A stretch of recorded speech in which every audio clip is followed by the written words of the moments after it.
Welcome back to Lorna's story. We resume here on chapter 6, where you have just, I want to say solved, but at least got lots of information about this haze issue going on in Ferrum. As you've just had the encounter with Chrissy and sent her on her way with enough gold to GTFO. And as you stand outside the Heather's Gate, what do you do? Well, I've gotten what I wanted. Mm-hmm. What time of day is it? At this point, it's a bit later. It's late evening, probably about 7 o'clock. Do I know if the constabulary is a 24/7 establishment? You have no idea. Well, I imagine crime doesn't sleep, so why should Hallstrom? Perhaps that is a good way to think about it. I will head to the constabulary to report my findings and close this case, at least my part of it. Okay, which means as you head back across town later I get at a night, random encounter! it is likely you do. Oh Roll boy, me. you just said late at night and now I'm scared. You do indeed. Go ahead and roll me a D100, please. Okay. 63. 63. Hold on.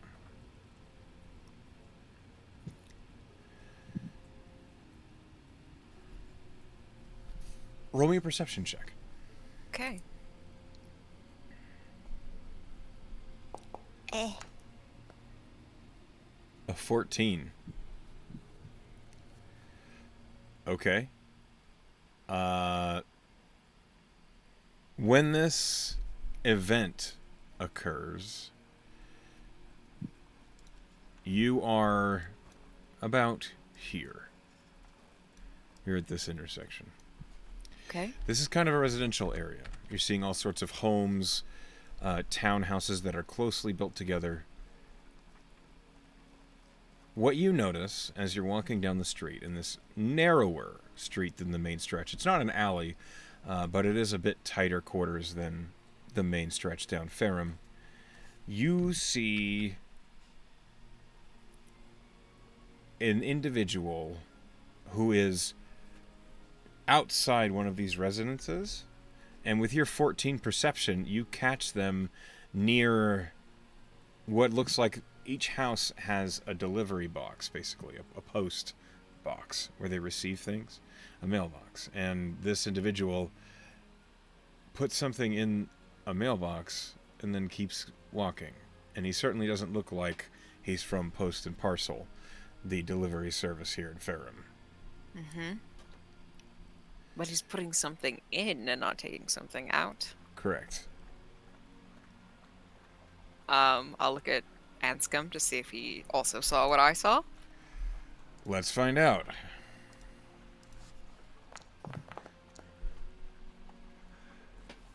Nope. He rolled a 2. He is not paying attention. Okay, so seeing him not paying attention, I'm just gonna put my hands behind my back and just stroll casually in that direction. And as I aim to pass that post box, I'm going to just stop and peek inside. Inside the house or inside the mailbox? The mailbox. There is a small burlap sack. It's a little larger than what would fit in just the palm of your hand. It's just sitting in the center of the mailbox. How deep is it? The mailbox? Mm-hmm. It's average size, maybe a foot deep. Do I smell anything weird?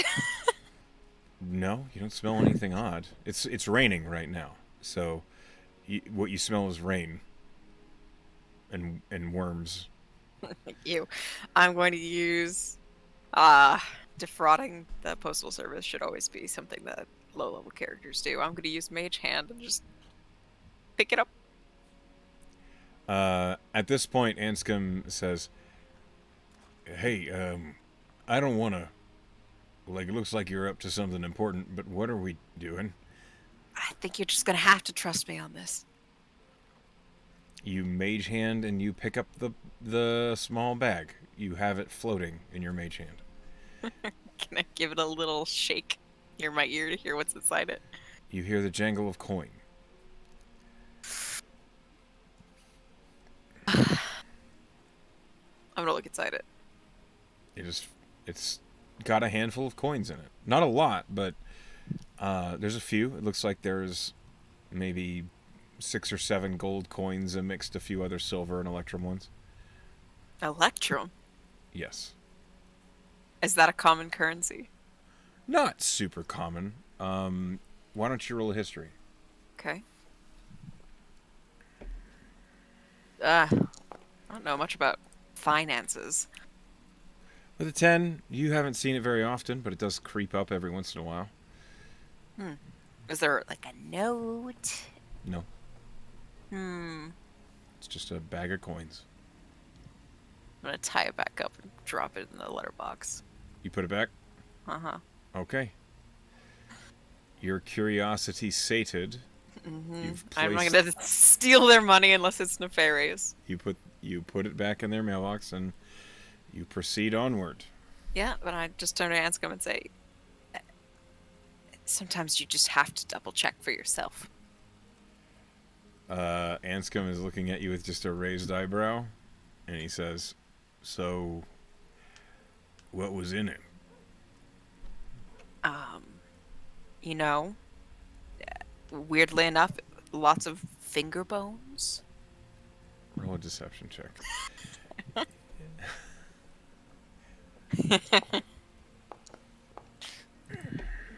Anscombe's brow furrows, and he says, "It didn't sound like bones, but all right." Oh, you see, it's actually really common material components for wizards, so like totally above board. Don't worry about it. Usually they're donated. Whatever. Anscombe doesn't really care. He just was curious as to you looking in somebody's mail, but you didn't take anything, so it doesn't seem to matter. You're right. I'm still a good person. Legally. As you proceed into the main stretch of Ferrum, you finally make it to the constabulary. It is open. There are lights on inside as the suns are setting. You don't even need to knock. You can march right in. I march right in. A different guard is at the post this time than when you had first arrived. This one, a tall and gangly, almost just noodle of a man, is standing behind the guard post, and you see he's chewing on something as one hand is holding what looks like maybe a pasty or a sandwich or something. And he looks up as you come in and he says, "Hey, how can I help you?" Is Hallstrom in at the moment? "No, he's home for the day. What you need?" I came to report my findings on the little job he had us run. "Oh, Lieutenant Cordry can help you." Okay. You think I'll Hallstrom wouldn't mind? "No, the lieutenant's the one who handles things.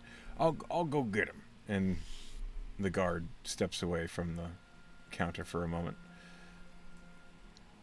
And it's not long before he returns, and he has this very stalwart, is a human, but clearly older in years, gray, salt and pepper beard, short, no-nonsense haircut as he rounds the corner. And he looks at you and he says, "You're here for the free agency." Yes, I am, and I think we've gotten plenty of information to tell you. "Good.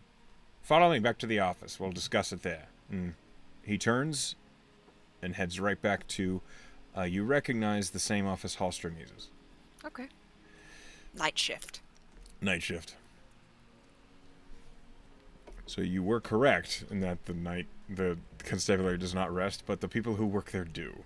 I mean, Hallstrom's not really like a person. He's more like a compilation of rocks, but I didn't said that. I didn't say that to his face. So the lieutenant is standing in the room, like waiting for you to enter. I do. And as he closes the door behind you, and he says, "I understand, first and foremost, you do happen to have a piece of evidence from our locker. I require it back? I do. It's right here, and I hand it over. Completely He intact. inspects it, seems satisfied, and it is tucked away into a sheaf of parchment. And he says, "Right, your findings. What did you get? What Uh, did you learn?" Hallstrom told me find a cellar, find out what it's made of, who's making it, and where it came from, and I believe that we have, and I gestured to Ansco as well, answered all those questions. Good. Now, GM, do you want me to repeat everything that we've learned? Or do you want me to say I told him everything? You can just say you tell him everything you know. I tell him everything. All the dirty details. I do leave out Chrissy bouncing town. And I Okay. leave out any identities of the people working for, what was his name? Torlin. Okay. Do me a favor and roll me a persuasion check to get all of this information across clearly. Okay. I'm so articulate. You recollect everything smoothly, and then the lieutenant is making notes as you're talking. Finally, when you reach the end of everything, he says, "Good, I believe this is enough to go on. I will have guards peruse this Torlin you mentioned." Mm-hmm. Right. Hallstrom did leave some notes as to if you had returned tonight. He says, and you see he's like sheafing through parchments, and he says, monetary reward of a certain amount, and as he's talking, you hear the sounds of coin clinking once more, and finally a pouch is set on the table in front of you, and he says, this seems suitable for the sort of task you've completed. You have the constabulary's appreciation. I will also be sending word ahead to your instructor up at the Marigard Academy that you have performed your free agency admirably, and with little collateral damage from my understanding. The only damage was ours. Well done. And top notes, Thank he you, says. sir. I'm so proud. So you are given a pouch of money. Mm-hmm. This is just a single pouch? Yes. Okay. When we depart, I'll wait till we get outside to count it, so I don't look tacky. Sure. As you leave, the pouch contains 70 gold pieces. Woo! We got paid, Anscom. Yeah, I didn't think that was going to happen. Most of the time, these sorts of things are free. Free, period. They don't. But a tip is always nice. I think we did a very good job, so here's your half, and I'll give him half of the gold. 35, right? Yep. Mm-hmm. Take the other half. Anscombe pockets the gold with a satisfied smirk on his face, and he says, yeah, we can work together again anytime. That was smooth sailing, mostly. I think it went very well, and I do appreciate your help. Because if I had been doing this alone, I might have died. I think you might have handled it differently if you were alone.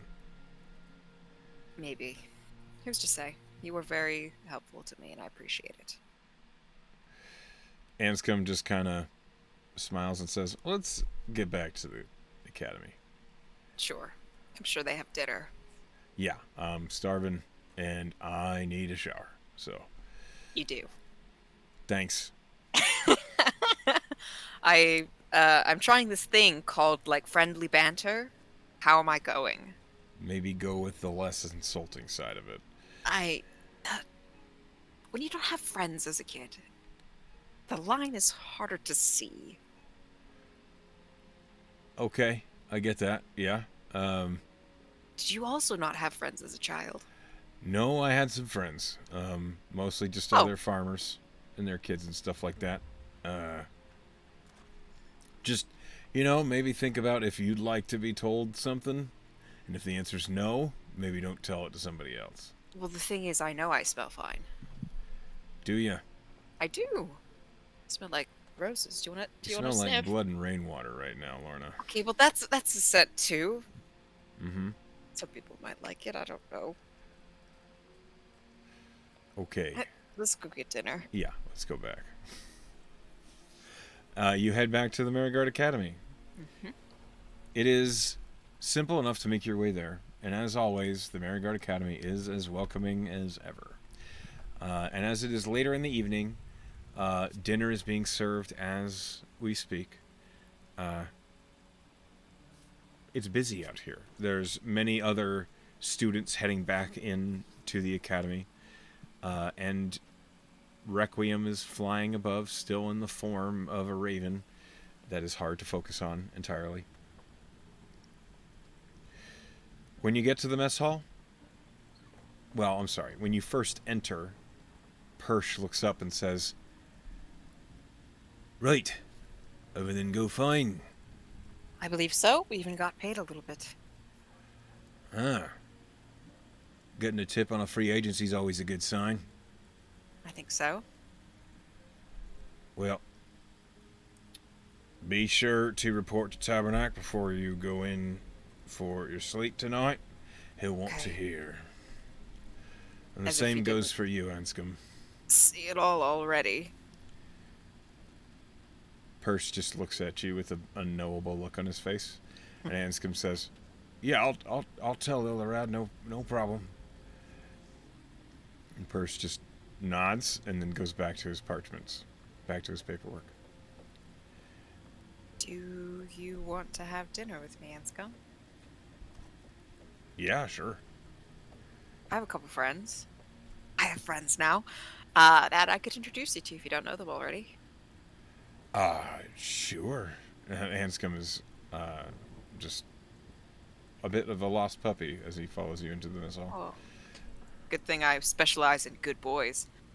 And I'm going to turn Requiem back into a dog as well. Okay. That's my preferred form. He settles, quote unquote, onto four paws behind you as you head into the mess hall. Yay. Quick, generate a 10-course meal for me. I won't do that, but I will tell you the meal that is being served for dinner appears to be a sort of gravy-coated chicken along with various vegetables. Yum. It's entire platters of just huge amounts of chicken swimming in what looks like maybe it's a chicken or turkey gravy or something, and Yum. then just all sorts of starches and vegetables with it. And the mess hall is busy, as it ever is. If you are looking for anyone in particular, I need to know who. Callie, but, if she's not there, Skolna or Sagona. Okay, let's see. My friends. I'm familiar with them.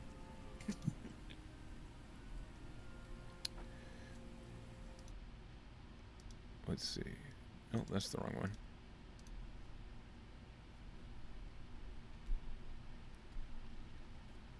There's that.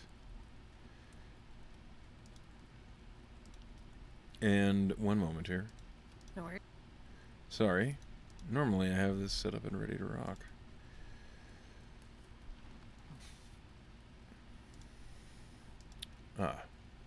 Here we go.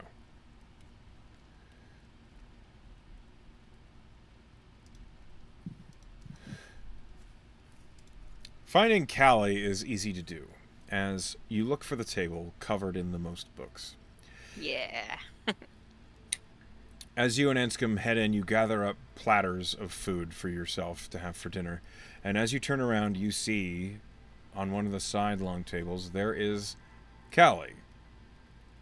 And you see across from Callie is Sagona. Sagona appears to be attempting to have a conversation with Callie, who is not paying attention. Callie is focusing on her books as always. And as you're approaching, Sagona glances up and sees you, and she says, "Hey! It's good to see you again." Made it back in one piece. I see that. And you see that her eyes glance over to Requiem, and there's just like a hint of just apprehension. And then Anscombe says, "She handled it better than I would have alone, that's for sure. And Sagona says, "Who are you? I don't think I've seen you around." And he He just was kind of, my partner for the free agency. "Oh." And as you like sit down, Callie finally looks up and says, "Hey, you're back. Hi, Callie. How'd it go? We got paid, so You got paid?" I know. Oh, you lucky. She's like floundering a little, and she If you do a says, good job, I guess you just get the reward. "I guess so. I haven't done any agencies for the constabulary. I'm jealous as hell now." And Anscombe, as he's sitting down across from you, he says, "Well, she did get stabbed for it." I did get, and actually, Lorna will stand up and like move the coat that she's still wearing and just show the injury, the scar. the entry wound. Yeah, the on the tunic and the blood. All this is happening. Sagona looks up and says, "Do you need more healing?" No, Anscombe had a healing potion. She's like looking at it, and Callie is looking at you, and you see her face go like ghastly white, and she says, "I'm glad to see you made it back." Oh, it was, you know, we're gonna have to deal with this a lot more when we get out there for real, you know. Roll me a insight check. Okay. Oh my god. Don't worry about it. I want to know. I'm Dang. sorry. Okay. She'll sit back down. It's fine. It went pretty much as well as it possibly could have, and I think the people who deserve punishment are going to get it, and the people who don't. Well, now you have to tell us what happened. You can't just leave it there. It was for the constabulary. I don't know if there's like how much I can say about it. Next to you, Sagona says, "Well, it's not like we're gonna tell." Insight check. Is she gossipy? You okay? Insight check, Sagona. Why couldn't I roll that one just now? I don't know. Sagona is a personality. You don't think she would gossip on purpose. You think that she would keep a secret as best she could. Lorna's gonna put her elbows on the table and like, rest her chin in her hands, and she'll be like, "What do you ladies know about drugs?" There's like a hesitation, and Sagona says, "What you mean? Like medicine?" No, like happy, feel-good, fun time drugs. You see Callie's like eyebrows raised, and she says, "I know a few things." Do you? Well, now I feel like I shouldn't. I'm not judging you. Well, the old family kind of got around when I was younger, so I've heard a few things. I've never tried them. Have you heard of Impact? Hold on. I'm asking your APCs about drugs, Echo. I see that. It's happening right now. She says, "I have heard of Impact. From what I know, it makes you see things. And gives you a bit of a wake-up call." You're not wrong. Well, this one is a little different. And new in town. I don't really know where it comes from, but... You said maybe Saris? Maybe Saris. I've heard that that place has lots of innovative brains. So, a new item being made might come from Saris. But I've never been there myself, so I don't know. Sagona says, "Right, just get to the point." This new drug mixed with the more common Impact caused a lot of problems for some people who mixed them. And the constabulary saw it as such a problem that they needed somebody to solve it. And you solved it then? I gave them plenty of tools to solve it. They're gonna have to do the hard work because it was a free agency.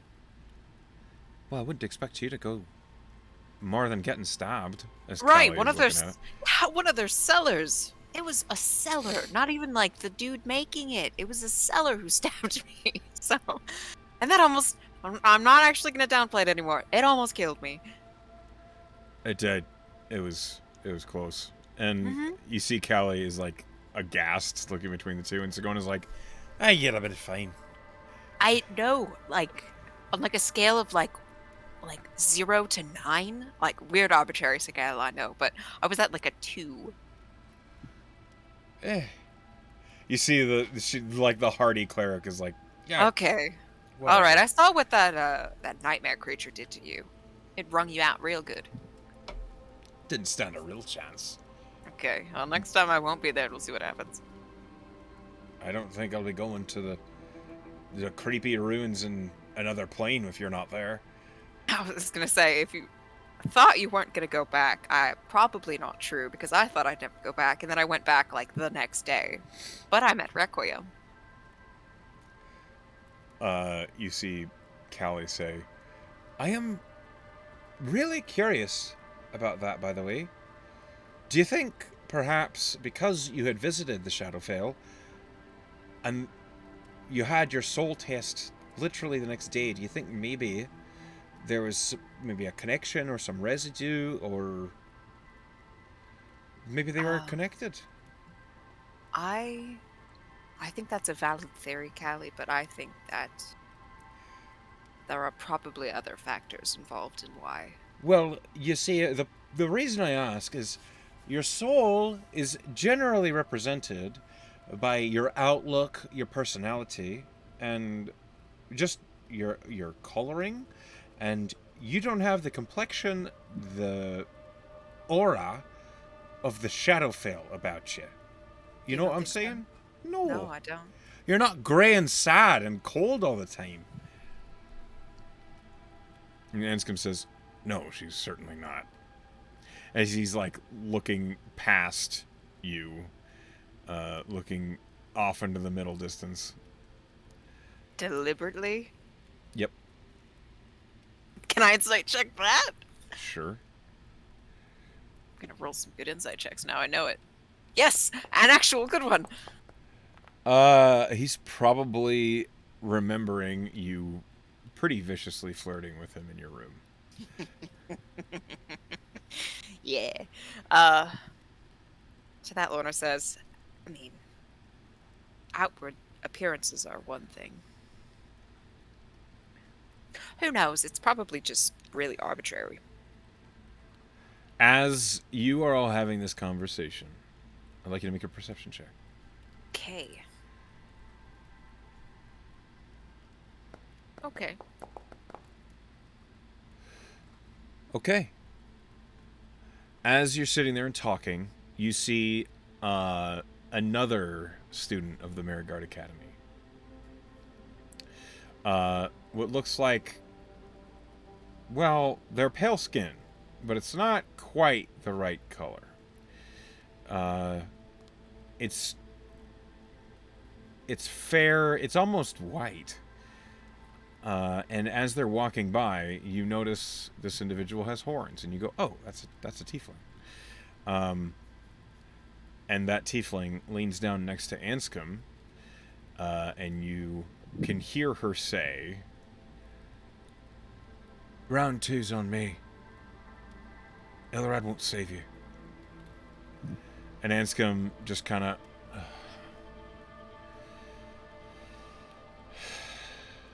"Okay, Lilith." And then the other apparent fighter keeps walking. Uh, what was that? Anscombe is like looking down at his plate, and he looks up at you, and he says, "A rival is the best word. I bested her in the sparring ring, and she's never let it go." Are you being Bullied? Anscombe looks at you.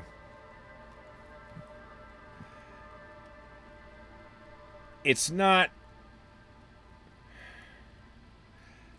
Illiran says having a rival is good for growth and to get stronger. And Sagona, with a mouth full of food, is like, he's being bullied. Being bullied. Have you seen the Zagona? No, but look at him. He does look a little sad, doesn't he? Anscombe is like just flat-faced looking at both of you, and he says, It's just shut up. And he eats another bite of chicken. If you beat her once, I mean, how much sway could she have over you? You know you could beat her again. It was a close thing. It wasn't like I crushed her. But you beat her. Yeah. Have you fought since? Physically, besides her being apparently a bitch. No, it happened yesterday, like right before we went on this free agency. So she just follows you around and she's like, I'm gonna fight you and I'm gonna kick your butt. She thinks I fought dirty. Because she lost. I guess. Are you worried it's gonna escalate? I don't know. She's not... When she says that she thinks I fought dirty, it's because he's like looking for the words. And it's like, you get the feeling it's not that he doesn't know how to say it, it's that he doesn't want to be rude. Like he doesn't want to say something bad. And finally he says, she's from...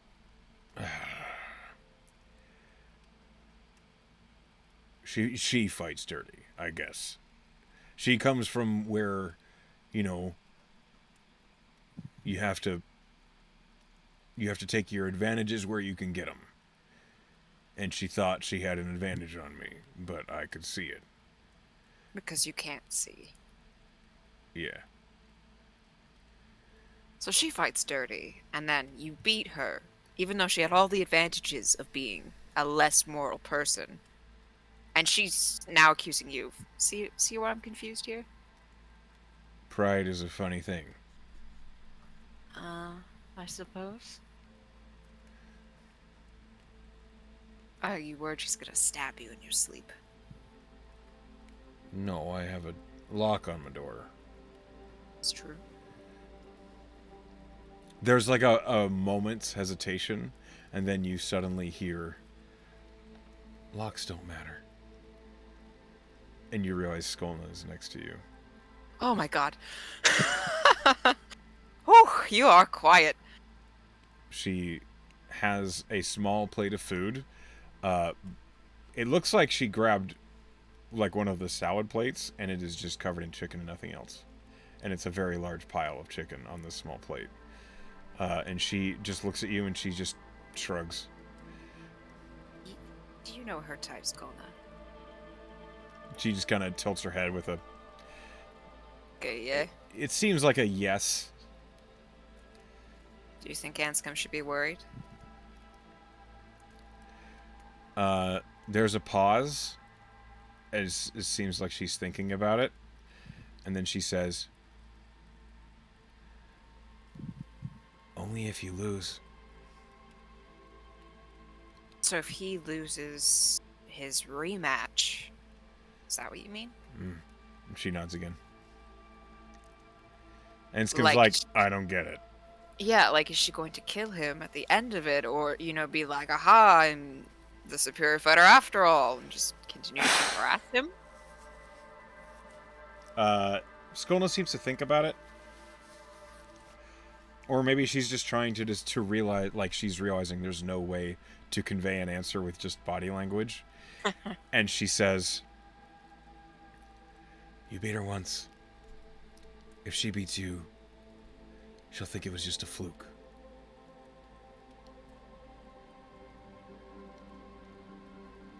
She'll never respect you. She doesn't respect him now. It'll get worse. And then she takes another bite of chicken. Well, I don't like the sound of that at all. Do you want me to talk to her? Anscombe looks at you and just says, no.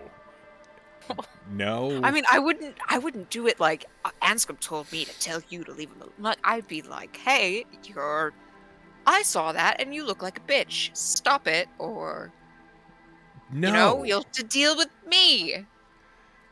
Okay, let me... Anscombe, puts his hands up and says, I've seen you be diplomatic.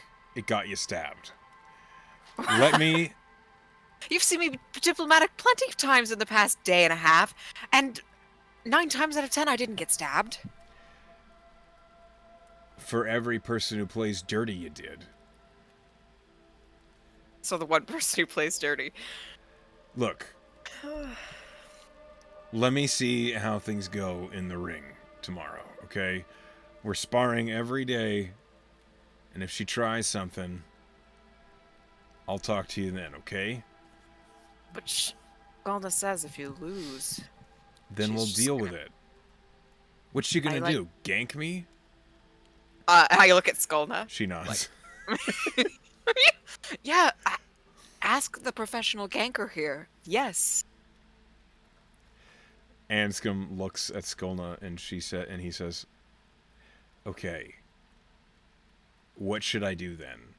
I believe in heading off a problem before it becomes one. Skolna just shrugs and says, win. And Anscombe just kind of, okay. And then Skolna says, and do it dirty. Yeah, maybe she'd respect that. You see Anscombe's mouth Anscombe's mouth kind of twists up like he's sucked on a lemon. And Callie says, sorry, what were we talking about?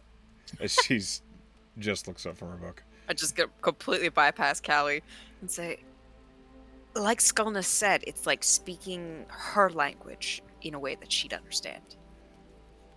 There was sand in her eyes. I don't know how to fight dirty. Skolna just kind of tilts her head in a acquiescence, and Anscombe says, there's some tricks I could use. You should.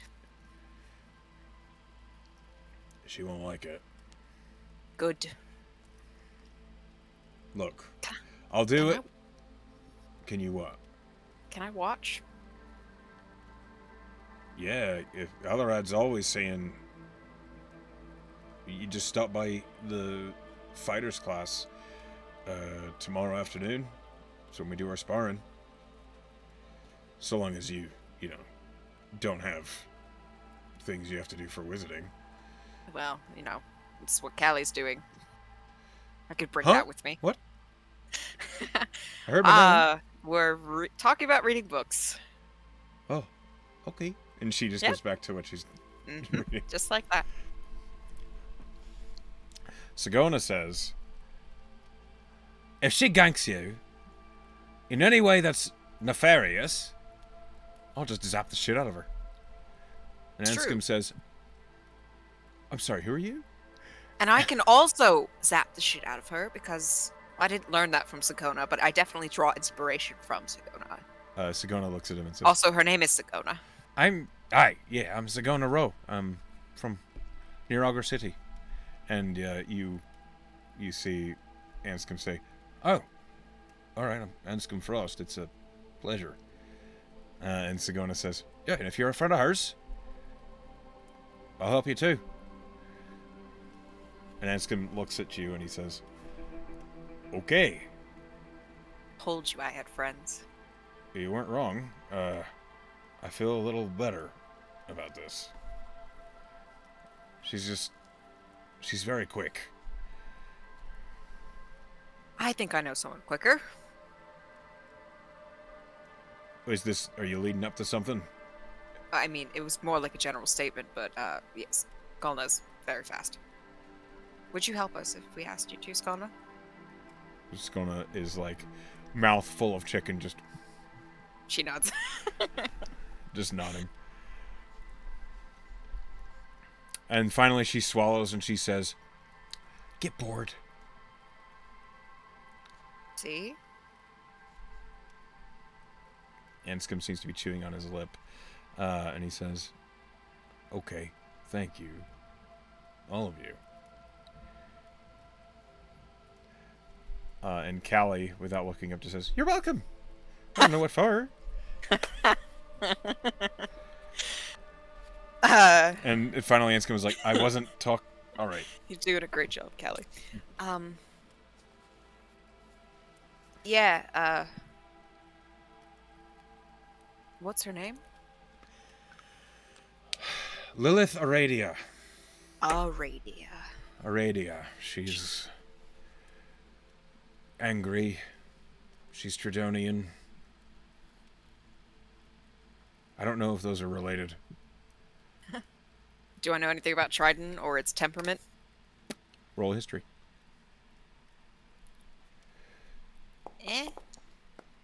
I mean, where I'm from might help. It does. Tridonians are reputable in that they often have tempers. They're very proud. It's a naval society, so if there's a perceived slight, they can have fiery tempers. It's pretty common that a Tridonian, they have a reputation for being hot-tempered, hot-blooded. Well, you'll just have to assert your superior fighting tomorrow, and if she takes it too far, I'll zap her. Maybe not right in front of Illarad. Well, she's taking it too far, then it's just self-defense. Or Anscombe defense. No, okay. I'm not worried about her going too far in the ring. I'm worried about what she might try after, if she's upset. Do you... I'm not going to ask if you want it, because you'll say no. Do you mind if I walk you to your room tonight? Anscombe looks at you and he says, "If you want." I do. And with your passive perception, you see, like, Sagona and Skona just gonna go, "Ooh," like they're looking at each other. I do not give a response or visible reaction to that, but inwardly she does laugh. Okay. Anscombe does say, "Don't forget you do have to talk to your instructor." Yes, I do. How about we do that as soon as we're done eating? We go to our instructors, tell them how great we are and, high accommodations, etc., and then we, retire for the evening. All right, that's fine with me. And he gets back to eating dinner. I'm going to try... You know what? I'm going to try to sleight of hand some chicken off of Skolna's plate to feed to Requiem. Off of Skolna's plate? Okay. Yeah, roll sleight of hand. This is going to go really well. 11. I don't even need to roll, but I will. Okay. As your hand nears closer to Skolna's plate, and just before your fingers reach it, there's as a dagger sinks into the table right between your middle and ring fingers. And Skolna says, and she looks at you and she says, "Yeah?" I wanted to give some of that food right there to my dog. Looking at you, I'm just Skolna, gonna bat my eyes. like looking straight at you, Skolna reaches over and she picks up your plate and just tilts it right in front of Requiem. What a power move. Oh, wow. I didn't even see that plate there. Thank you, Skolna, for feeding my dog for me. She pulls the dagger out of the table and it just seems to vanish somewhere, and she says, "Uh-huh," and then goes back to eating her chicken. I'm scaroused. Do you say that? No, she thinks that she has more tact than that. Okay. Don't take food from the rogue. What are you doing? I thought maybe I'd be successful. No, not at all. Okay. You do that, and Requiem in your mind says, I really like this gravy. Good boy. Yes, eat it all. It's all yours. I'm finished eating. Thank you. I don't actually think I am hungry, but the sensation is wonderful. I'm glad that you're enjoying it. I'm going to give him a pat on the head. Okay. Somehow the chicken and gravy is disappearing. You don't know where it's going. But it is vanishing. Going to the afterlife. Rest in Yeah, peace, that chicken it's soul. going to another plane. There's just a small pile in the Shadowfell of chicken just on the ground. It's just appearing there. Who knows? I haven't thought about the logistics of this. Okay, so you ate dinner. Mm-hmm. The cooks did really well. You gained 5 temporary hit points. Woo! They're golems, so you gotta respect them for trying. They rolled a nat 20. They are also good boys. They're they have no concept of good boys. Everybody's a good boy. Oh dear. Except this Lilith. Okay. Okay, so what do you do? We're going to report back to Ilorad and Tabernac. Okay. As you're heading toward those classrooms, the fighter's classroom is a little out of the way, so you split up when you reach the main hall. I didn't want to leave him. I'm actually going to ask Requiem to go with him. As you wish. When he does. Okay. And then you head toward the wizarding classroom. Yep. Okay. Hold on a second. There's this crazy tiefling going around. I'm not going to let him alone. That's fair. Inscome's not here. Requiem's not here. Callie's My not dog. here. When you enter the wizarding classroom, it is quiet. There's still the sounds of rain coming down from outside. It's peaceful in here. And you can hear the shuffling of pages coming from the other side of the room. I follow it. You see on his stage, the leveled platform that Tabernac often resides upon, you see there are sheets of parchment neatly laid out in front of him as he is using what looks like maybe telekinesis or mage hand to write on them. And he looks up as you enter and he says, Lorna, welcome back.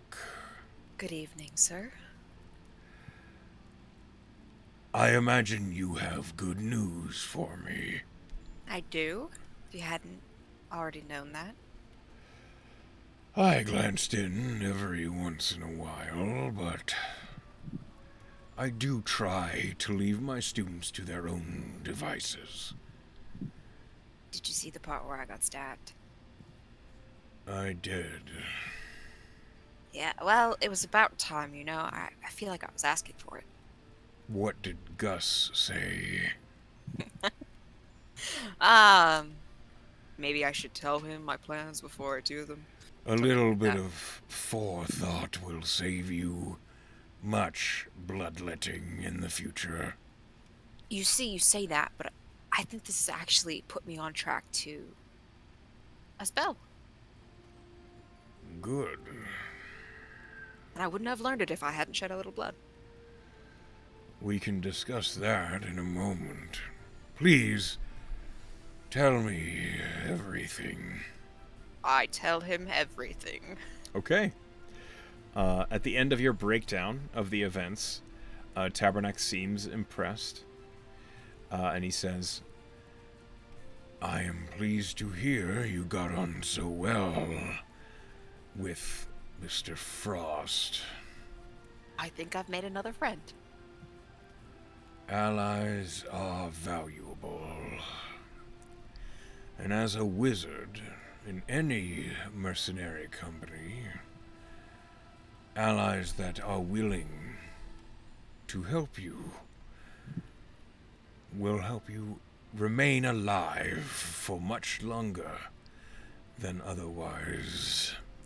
Yes. Wizards that are too caught up in their own ego and bending the powers of magic,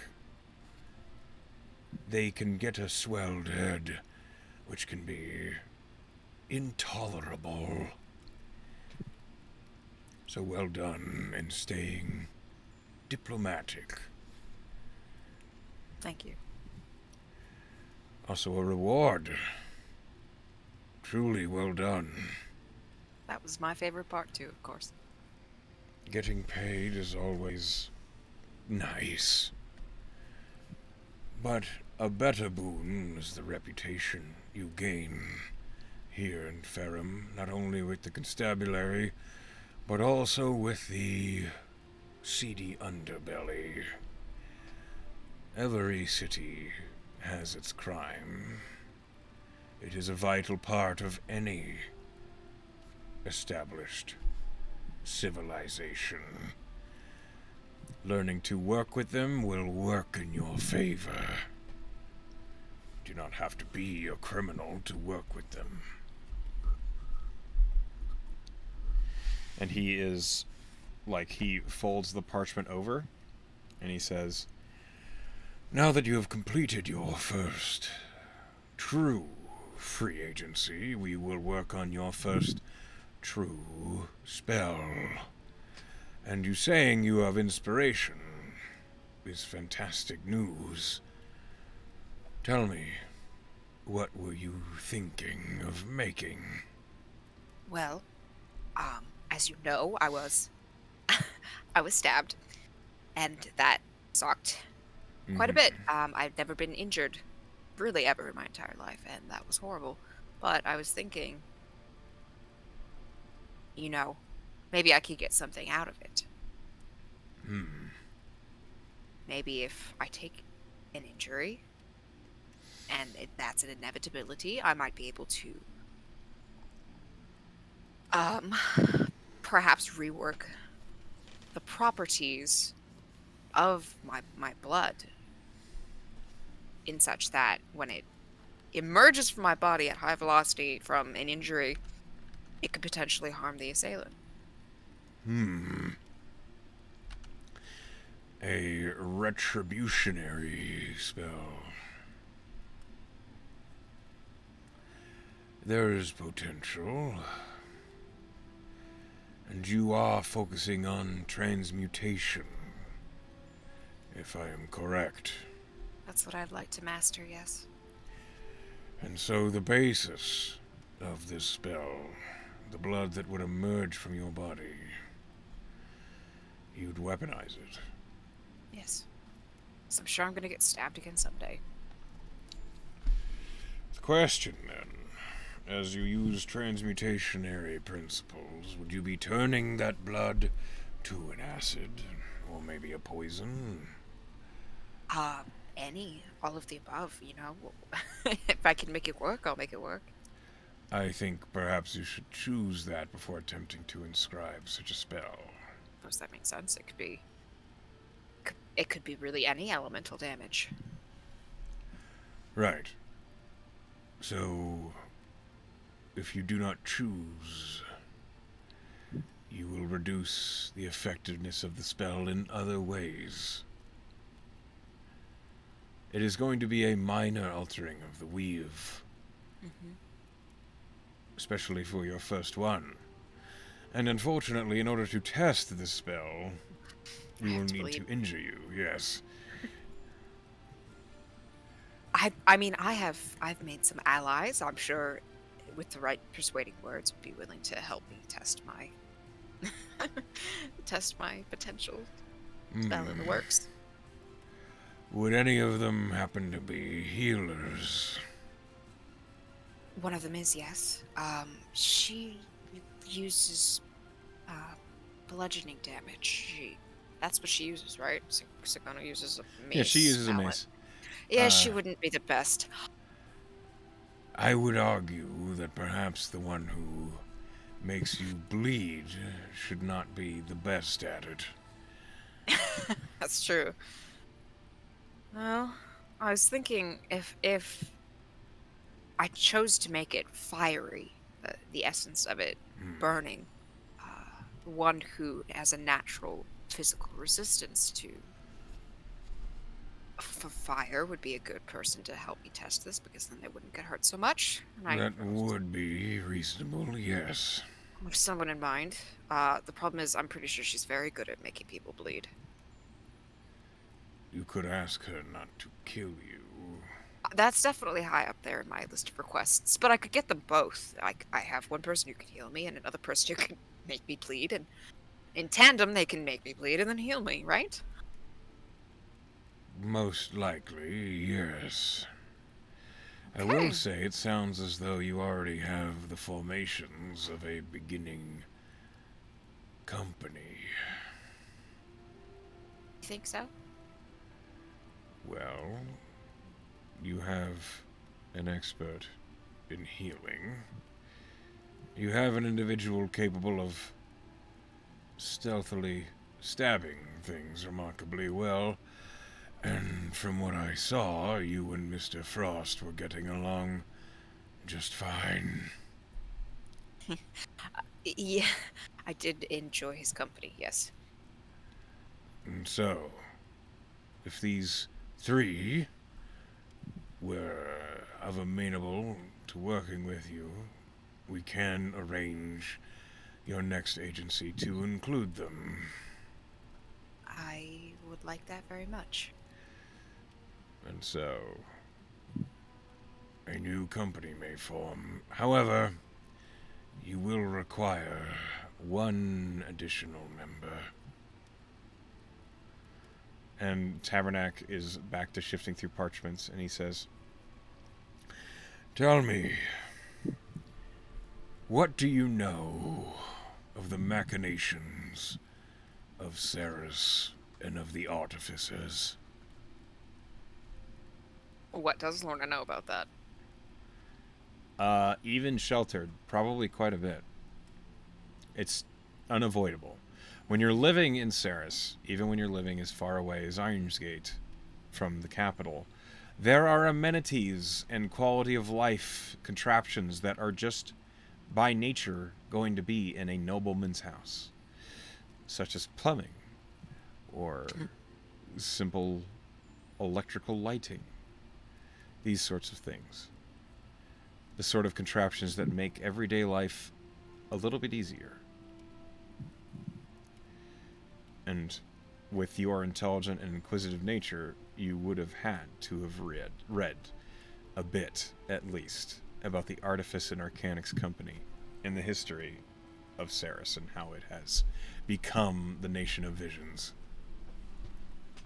I am quite familiar, sir. Good. Then perhaps it is time you try and find an ally gifted in artifice.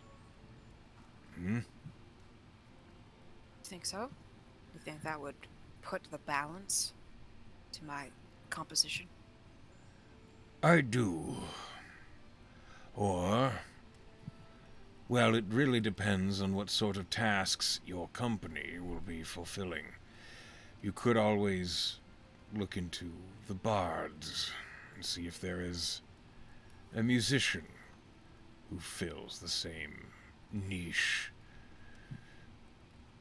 Entirely possible, but Tabernacle, I'll admit that I prefer to be the most charming person in a group of people.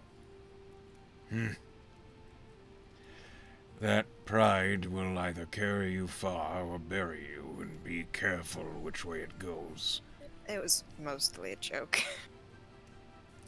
Tabernac looks at you, the brass dragon, with just a very straight face, and he says, "Mostly is an exaggeration."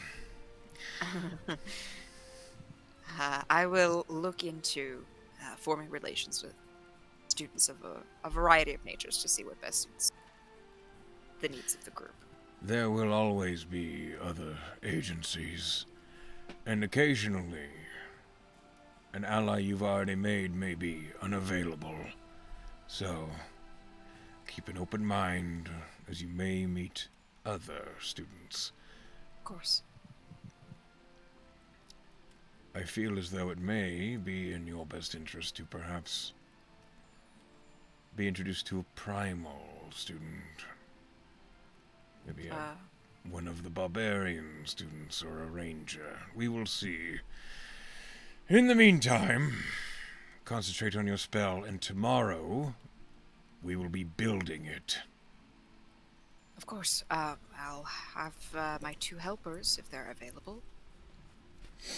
Oh no. First, you must inscribe it. Right. The most foundational part, yes, of course. You need to determine the somatic components that make it work, the verbal words you need to say for it to function properly. I have the material components already planned out. I just have to bleed.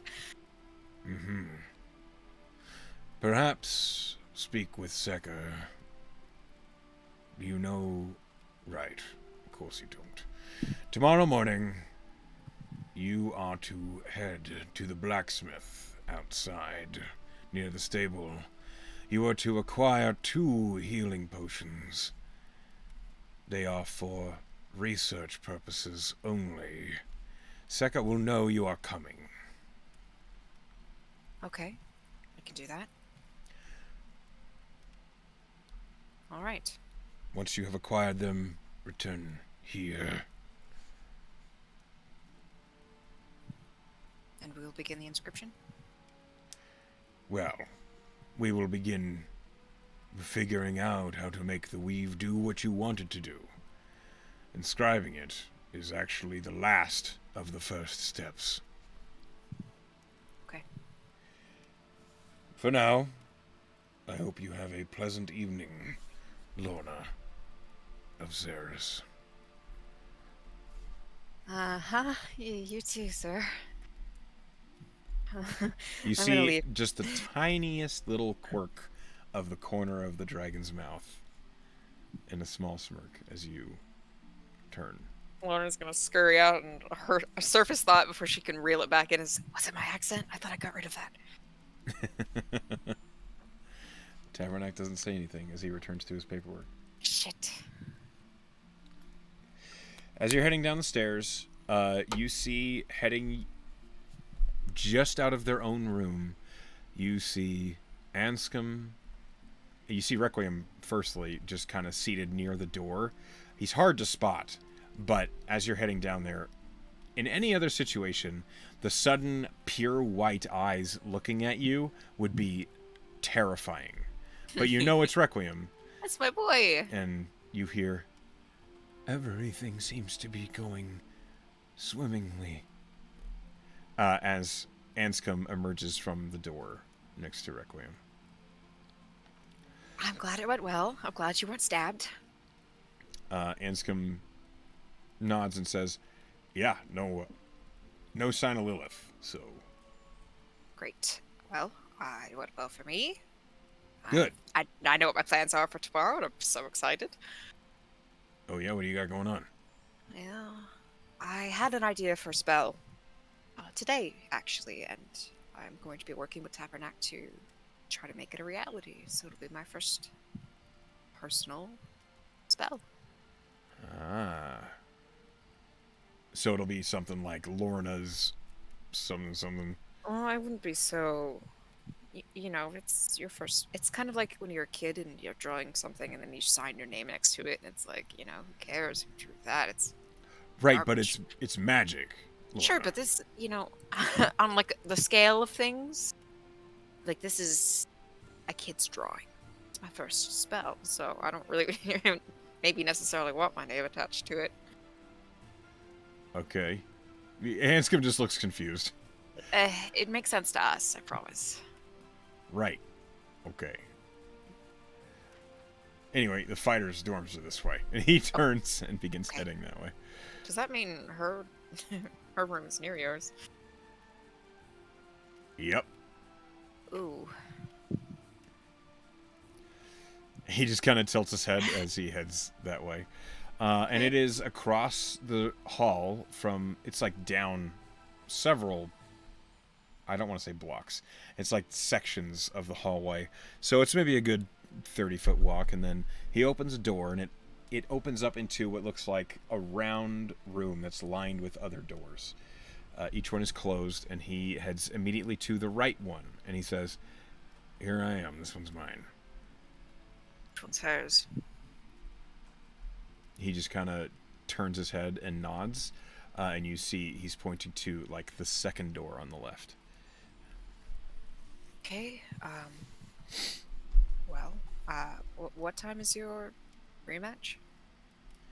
It's when Illirat has us do the sparring. It's usually in the afternoon, so probably around 2. Okay. I'll be there. All right. You're gonna fight dirty. I'm gonna try. I'm gonna do my best. I'll say that. I know it doesn't seem.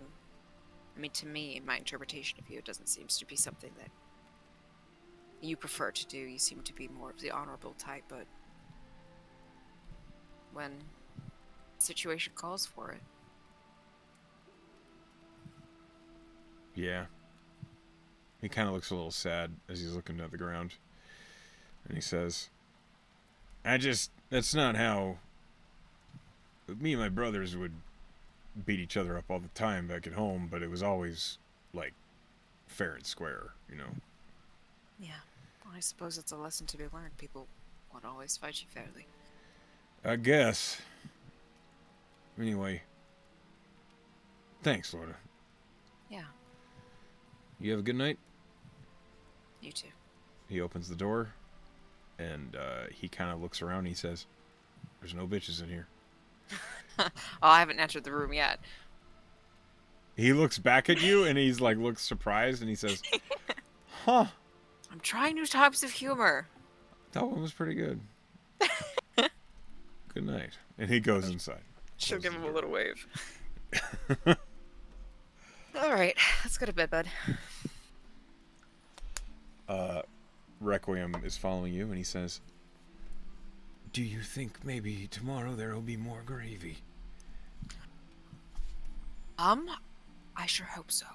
And if there isn't, I'm sure it'll be equally as delicious. You'll remember all of the foods you forgot, and then find new ones. I hope so too. It's his little tail wagging. It's hard to tell. There's just so many kind of overlaid Yeah. versions of Shadow. It's hard to tell. But his demeanor seems to be upbeat, cheerful. Yeah. What a good boy. Okay. So you return to your room. You're gonna try and get some sleep? She would actually take probably an hour with the journal.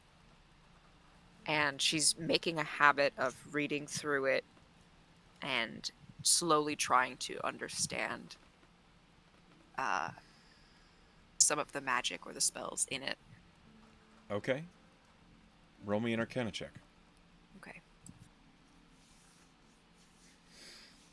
Oh my god. All right. With a 23. Hold on.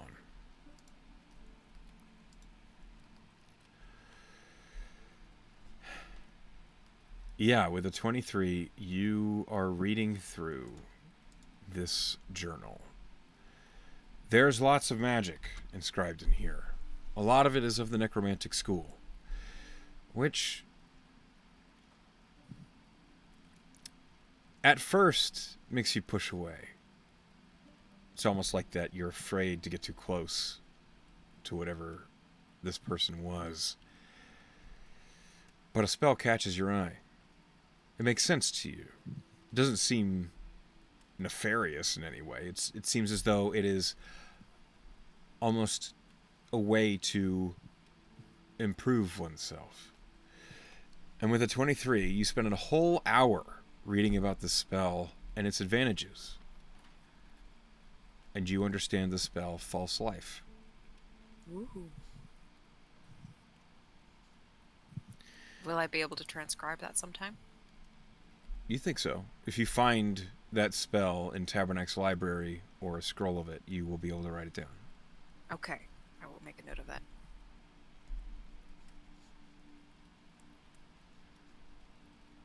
The journal talks about the spell a lot, but it doesn't actually give you the incantation to cast it. Understood.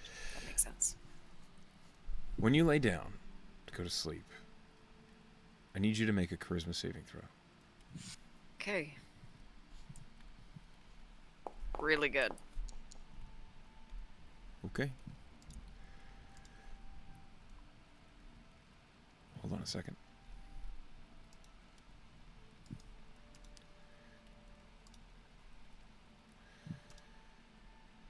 As you fall asleep, the night's rest comes to you.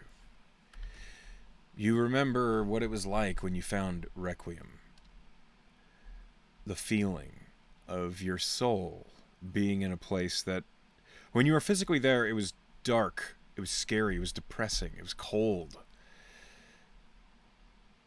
But when you were there just in spirit, it wasn't.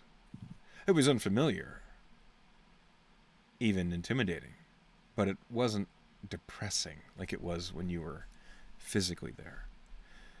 And you remember Tabernacle talking to you about your soul being not maybe accustomed, but attuned to that plane. And as you sleep and the darkness takes your conscience, you realize you are waking. But you're not actually awake. You're not anywhere you recognize, aside from the fact that it has that same gray feeling to it. And as you're here, and you're looking around in this lost forest that is unfamiliar yet strangely hospitable to you, you hear someone calling out to you. But they sound very familiar. Like someone you knew a long time ago, or someone that you heard talking to somebody else in another room. Their voice is remarkably familiar, and you realize they sound like you. And it's calling my name? No, you just hear from behind you, "Hey." Behind me, yeah, I'll turn around.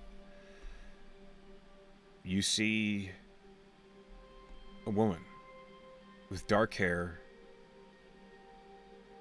olive skin, brown eyes. Looks a lot like you. Taller. Slightly, maybe, more drawn features, as though they seem a lot. You get the sense of someone who deals with anxiety, fear, discomfort, someone who has strained themselves to the edges of what their body can take, and they're recovering from it. And as she's looking at you, she says, "I know you." I don't know you. "Oh. How'd you get here?" This is a dream, right? "I don't know.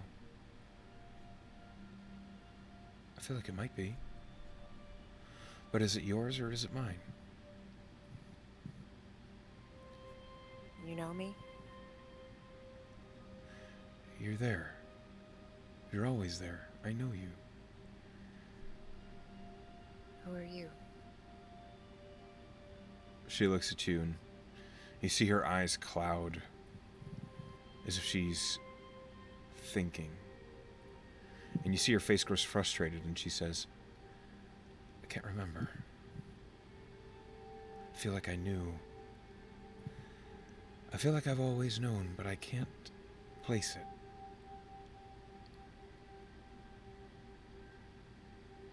You see, she reaches. It's like a practiced movement as she reaches into the robe she's wearing, and you realize she's wearing these dark gray, almost like made of tweed robes that fit her figure well. They look like they were very expensive at one point, but now they're mottled and they have leaves as if she's tumbled in this grassy forest. And as she reaches into the robe, she says, "Oh." Her hand comes out of the robe empty. She says, "I've lost my things too." What did you lose? I I had a book. I kept everything I knew. I would just write down my ideas and thoughts, and I thought if I just looked in it, I'd remember anything. And you see she's like looking off into the middle distance, and it's hard for her to focus.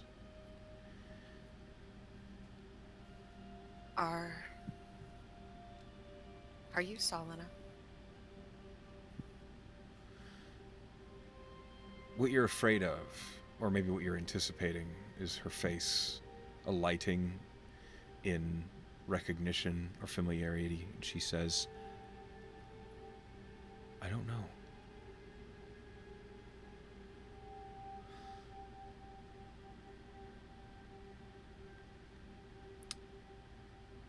She doesn't have any sense of recognition on her face.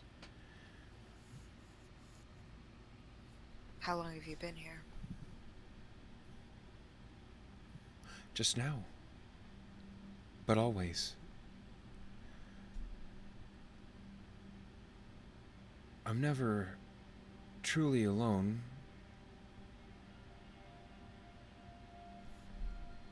Sometimes you're here. I've seen you before. But you're always here. But never this close. It's like you're always far away, like you're running through the trees, and I can't see you. But you feel the same.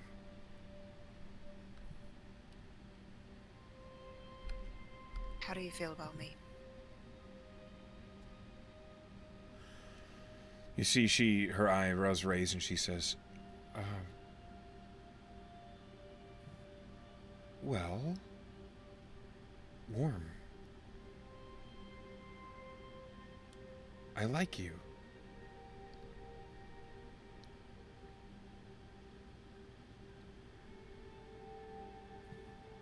But when I think about it, you're mysterious. Like I should know more about you, and I don't. Like you're keeping secrets from me. But I've never spoken to you before. You've never looked at me before. I'm looking at you now. What do you know that I don't know? Who you are? Please, who am I? I have your book. How? Where? Was it here? No, it's mine now. Oh. Well, how did I get here? You died. Oh.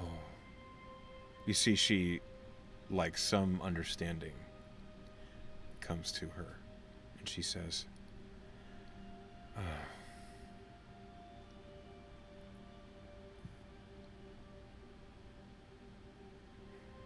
well, thank you. Thank me? I didn't know. Do you feel like you could move on now? You see, she's looking around the forest, and she says, I don't know. I don't,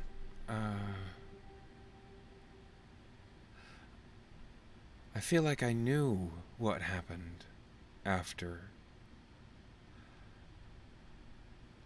But this is not what I thought happened.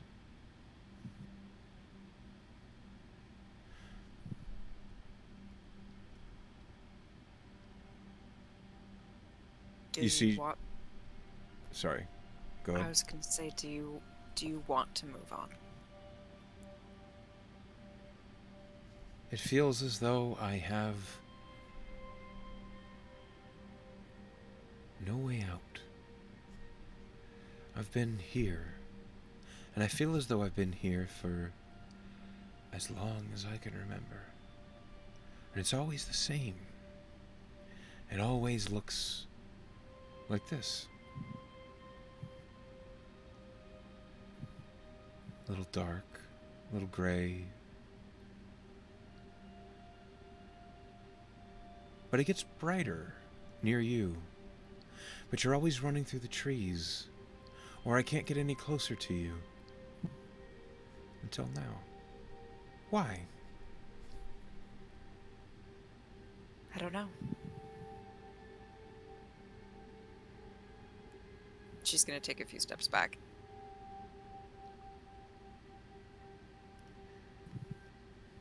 Please, help me understand.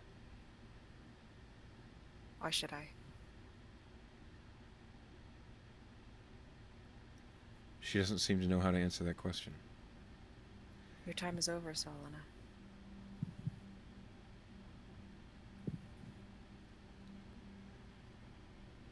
How do you... Is that my name?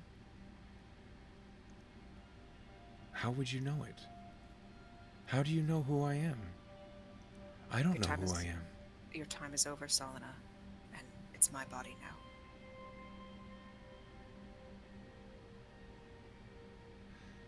The woman you're talking to, looking confused and having no recognition, even though it feels as though you're looking into an aged mirror. She turns and she walks away.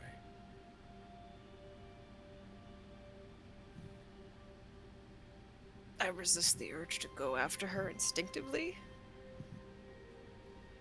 Okay? Stayed put. You stay here in these lost woods. You stay here in these lost woods for the rest of the night. It doesn't feel very restful. It's not quite the same as a dream. It feels similar to when you were searching for Requiem. Only like it takes effort. Like you're walking. Or when you lean against a tree, you feel the bark press against your back, pushing through the clothes that you're wearing. The same clothes you wore all day. The leaves and the dirt, they smell richly of decay. It feels as though you're really here. Until finally, the last thing you see as you're walking, you see the woman that you recognize, who doesn't recognize you or anything else. You see her walking through the trees, maybe 50 feet away, and she looks over at you, looking lost and confused. And that is when you wake up.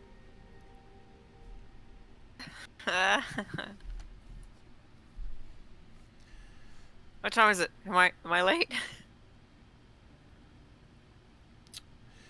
Let's find out. Oh boy. You look out the window. It is pitch black. Still night. Still night.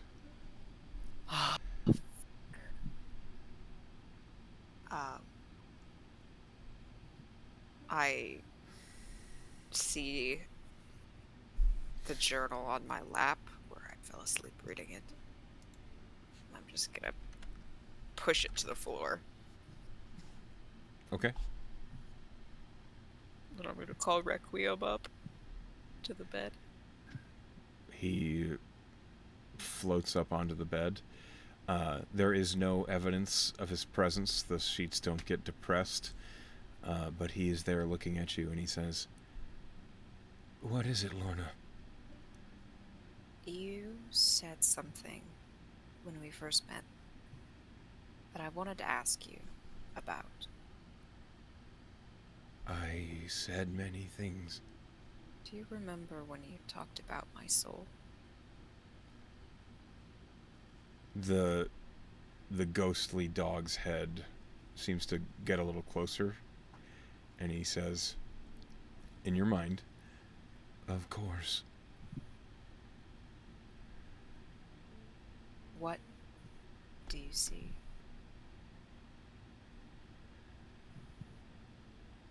There is a pause, and then Requiem says, "I see a split. I see two trees merging at the trunk into one. I see pain and conflict where the trees bind. I see loss, and I see hope. I see your soul, and I see the soul of not you, but almost. And sometimes you switch places." What do you mean? You wind and wrap, and sometimes you are close together, so much so I cannot tell the difference. But sometimes you recoil, both entities pulling, trying to tear.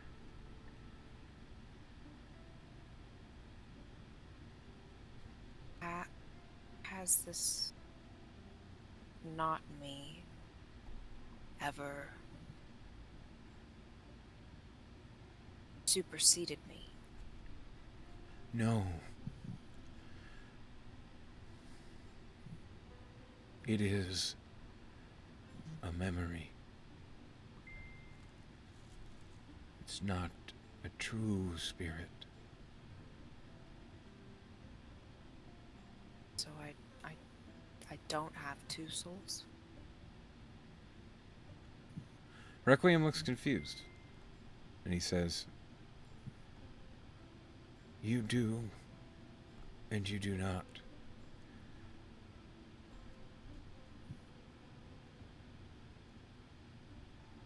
It is as though one soul is firmly anchored, and one soul nudges, tries to take root. Which is which? I don't know.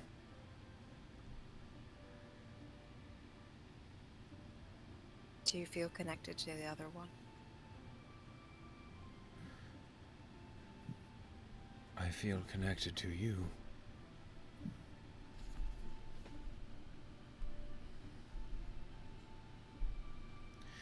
The other is stained. The other shows tears, rips, and mockeries of life. The one firmly rooted is whole. And you don't know which is which?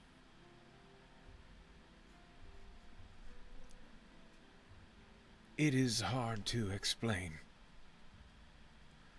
As if a shifting mirror. Is it like looking at you? I suppose that is a good metaphor.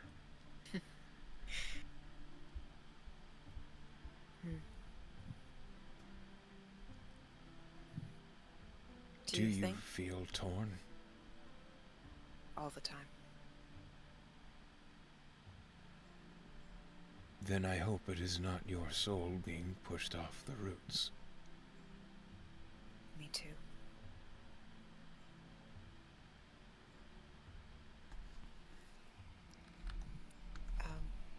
Requiem. Yes, Lorna.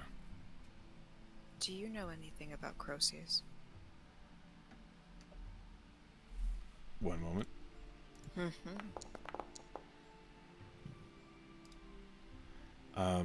There is a pause, and Requiem nods and says, yes. Do you think he would find my existence wrong? No. Croceus judges those whose lives have ended, and you have only begun yours. Do you think he would judge your existence? Yes. So if I went to a temple of Croceus, you would not be welcome there. I have agreed to be soul-bound to you. And so, until my duty is complete, Croceus would respect that. Okay. As I once guarded over my master, I once again guard over my master. Okay, I thought maybe I would go to a temple sometime and ask some questions, but I didn't want to go if they wouldn't let you in.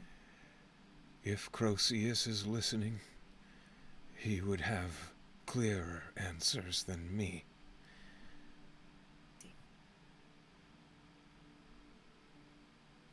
Well, thank you for answering my questions. Anytime, Lorna. Can, you lay down with me? Without saying another word, Requiem does a soliloquy of nestling up next to you. Oh. And it seems as though the entity that is Requiem, whatever it is that gives him some solid form, tries to expand itself. And it does feel as though there is a dog in the bed with you. It's not warm, it's not cold, but there is a physical presence. And when that happens, it smells richly of earth. Lorna will go back to sleep. Okay. Do you think Lorna would wake up on time after such a night? I mean, she's pretty on her schedule. Okay. If this is in character for her, then she wakes up, she maybe gets breakfast, and then what? She does what Tabernacle said. She goes to get healing potions from the blacksmith for her research purposes. Okay. Early in the morning, the blacksmith is busy, as there is a half-orc pounding ingots on an anvil. The blacksmith is sort of an open-ended, half-built structure, where the actual smithy itself has all sorts of tools and a forge that is being used. And as you enter, the blacksmith looks up and she says, "Morning." Serta, is that you? Saka.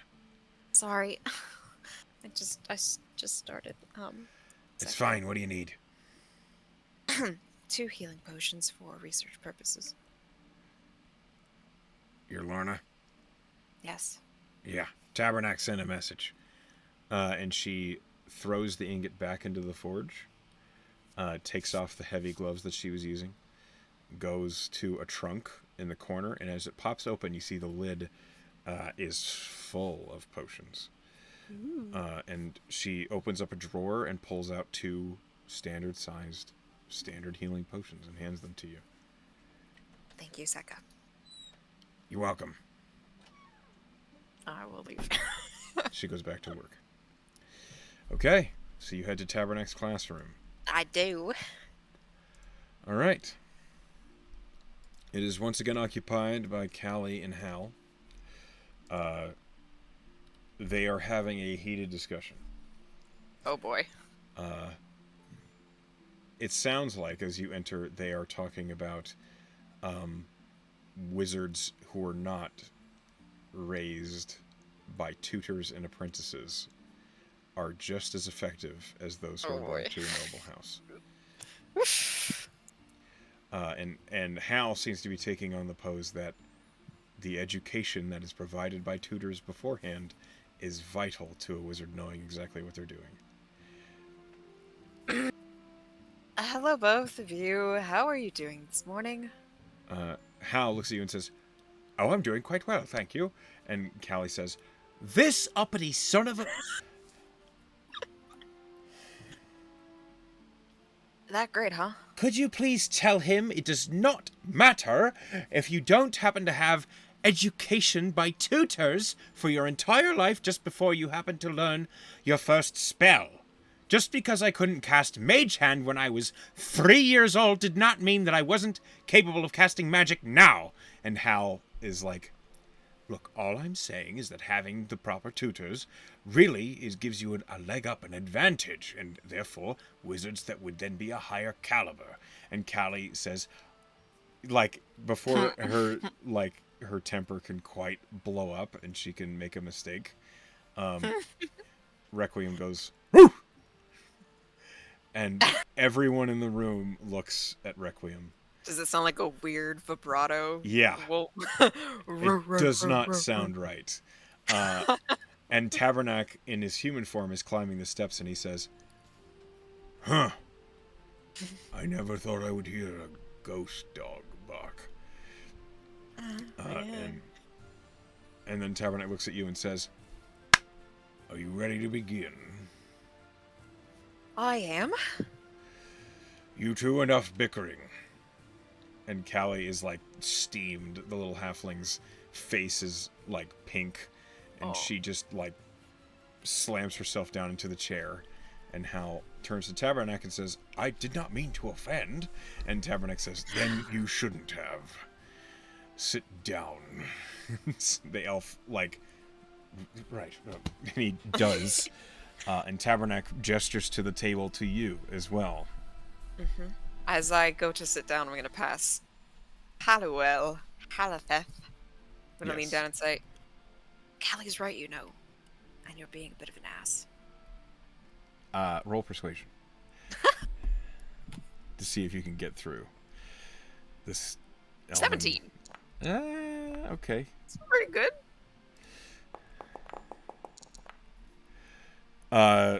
Hallowell, in response, just kind of, "It takes out kinds. I'm just giving my honest opinion."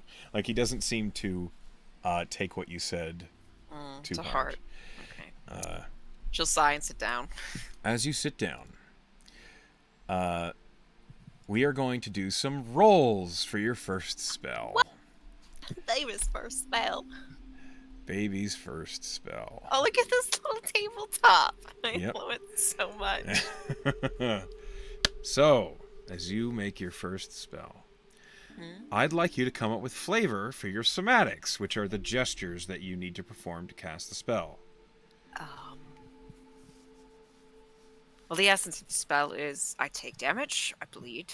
Right. Hopefully the blood sprays, so I would imagine that a somatic gesture would be... Maybe like casting your hand out to throw That's it what at I was them. thinking, like, from the point of the wound, the hand touching it, and then extending outward a sweep to, like, make that spatter. The spatter range. Okay.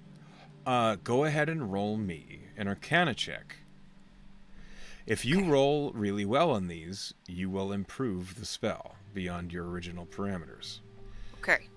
Fingers crossed. Pretty good. A 21. Okay, you successfully come up with the somatic components. It takes like 2 hours to get this gesture right in a way that feels as though it's affecting the weave. But you do it with a 21. All right, next, the verbal component. What does she say when this happens? My knee-jerk reaction is to say "ow" and "fuck you." Sure, but that doesn't really affect the weave. Yes. It doesn't have to be in common, aka English. The languages.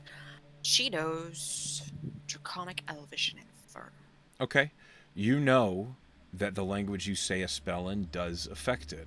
A draconic spell is generally more elemental infused. An infernal spell typically gives it some either a divine like essence to it, but a corrupted one. So generally necrotic damage is affected by an infernally spoken spell. And what was your other language? Elvish. Elvish doesn't really affect spells. I Sylvan think would, but Elvish does not. I think she would go Infernal as just a natural inclination. Okay. And because it's kind of like the blood, it's basically a curse. Like, Yeah. you've harmed me, I will harm you. Sure. Okay, so as you're coming up with these verbal components, I'd like you to roll me another Arcana. Okay. Fingers crossed. Okay. An 18. You spend an hour working on this, and these aren't quite right. It's close, but the spell, like, it doesn't seem like it's affecting the weave enough. So, you're going to have to come up with different verbal components, and you're going to roll again. Really, this is just a time toll. So, but you don't boff anything. You didn't fuck it up. These words aren't quite right. Can I continue with Infernal, or should I try Draconic and go more Elemental Fire, because that's the kind of damage she was hoping to deal? It would lower the DC. That's what I'll do. What is this music that just happened? I don't know, but it's intense. Yeah. Oh, that's why. Okay, there we go. Fantasy Skrillex. Didn't need that.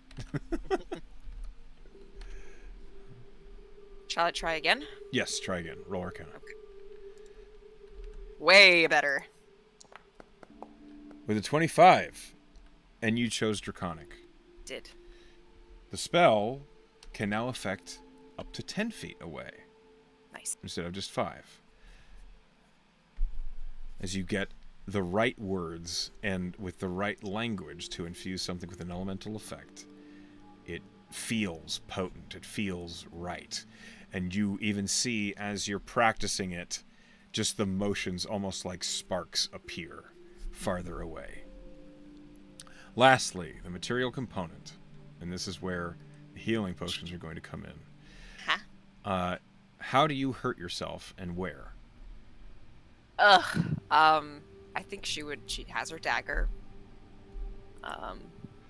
So self-harm trigger warning, I suppose, but she would probably go for her left bicep. Okay. Because that's the perfect range for her to touch and then Sure. reach it and spatter. Okay. This is a biohazard for everybody. Go ahead and roll Arcana as you hurt yourself for 1 point of damage. Do I still have that temp HP, or did that go with my long rest? You still have it. Ooh, okay. Ouch. Okay, Arcana. Yes! Such good 24. rolls. That is good. Okay. You say the words, you perform the somatic, and your blood sparkles out away from you. And you see, almost as though someone swung a torch, just flames out away from you. You successfully create the spell. You know the inscriptions you need to make it. The spell, when you take damage and it causes you to bleed, you can spend a reaction to force the attacker to make a DC, whatever your spellcasting check, your DC is, dexterity saving throw, or take 3d6 fire damage. Aha. They must be within 10 feet. Okay. But it could be multiple people within 10 feet, like if I had 2 people standing there. I will say either it is the target that hit you for 3d6, or it's like a 10-foot cone for 2d6. Okay. So, do you want me to write these notes down? Yeah, you're going to make the spell. Oh, fuck. It's because you hate D&D Beyond's homebrew feature. Okay. Well, no, it's your spell, so it's important that you make it. Good. I will help you make the spell off camera, Okay. but it's not that hard. Lastly, you need to name the spell. Burning blood. Lorna's Burning Blood. Okay. It doesn't have to have Lorna's name in it. She didn't want to sign this one. It does. Damn. That's how it works when you make a spell. Okay. You spend the afternoon. Oh, I'm sorry. You spend the morning and the beginning of the afternoon. Good, because I have a basically date. a total of 5 hours making a spell. And stabbing myself. You stab yourself. It takes you a total of 4 stabs to get the spell right. Okay, so I'll take 4 points off. Ow. You basically, like, you stabbed yourself. You'd use it a few times. You'd run out of blood. You have to stab yourself again, because it would heal up, and you're just like, stop it, until finally, the temporary HP. You only have 1 point of it left, but you have made a spell. It is a first level. Gotcha. And as Tabernac witnesses the spell completed and successful, and you can add it to your spell book, he says, "Well, that was an excellent display of transmutation." And he looks over at the other two and he says, "That is how you make a spell in 1 day." And you see Hallowell just, "All right, okay, that's fine." And Callie just is like... And I'm actually gonna, this is gonna be a total lie, but she's gonna look at Hallowell and be like, I never had any tutors. Roll a deception, because you sound like you've had tutors. I know, I mean, and she I'm has. actually going to say disadvantage on this, because you've been super eloquent the entire time. Implying that people without tutors can't be eloquent? Fuck! With courtly graces? Shit. Okay. With a 12, Hallowell looks at you and he says, "Of course you have. What are you thinking?" I understand you're friends with Callie and everything, but you don't have to just lie to my face. And Callie says, just shut up. That was fantastic. If a little macabre, but fantastic. When you're stabbed once, it gives you ideas. Why did I say that out loud? All right, I actually have to go. Oh. And Tabernac is like, "Whatever for?" I promised a friend of mine to be there for his sparring session. There's quite a few things I need to learn about combat anyways. Roll me a persuasion. You're Teacher. You're basically skipping the rest of class. I finished my spell. You did. Oh! A natural 1. Shit! Tabernac says, "You mean this Anscombe Frost you've taken a liking to?" That's a way to put it, yes. "Right. You should not promise your time to those you do not have the authority to promise it to. However, you did complete the spell with plenty of time left in the day. And because Mr. Hallowell needs aid with his, you are dismissed for the rest of today." Thank you so much, sir. Even on a natural 1, I'm gonna get the hell out of here. Well, it would basically, he wouldn't have given you a hard time if you had. That's true. He did. He sure did. And as you head down to the fighter's classroom to go watch as Anscombe and Lilith attempt to beat the shit out of each other, Yes. that is where we're going to stop today's session. No. Yes. Can I suppose we'll make the spell off screen and then add it to my spell book. Yes. Eee. But well done. I made a spell, everyone. You made a spell. Everyone. All right. Everyone. Thank you for playing. It was a good time. And we'll see you all again next week with chapter 7. Whoa. And more stab wounds. More stab wounds. Excellent. Yeah.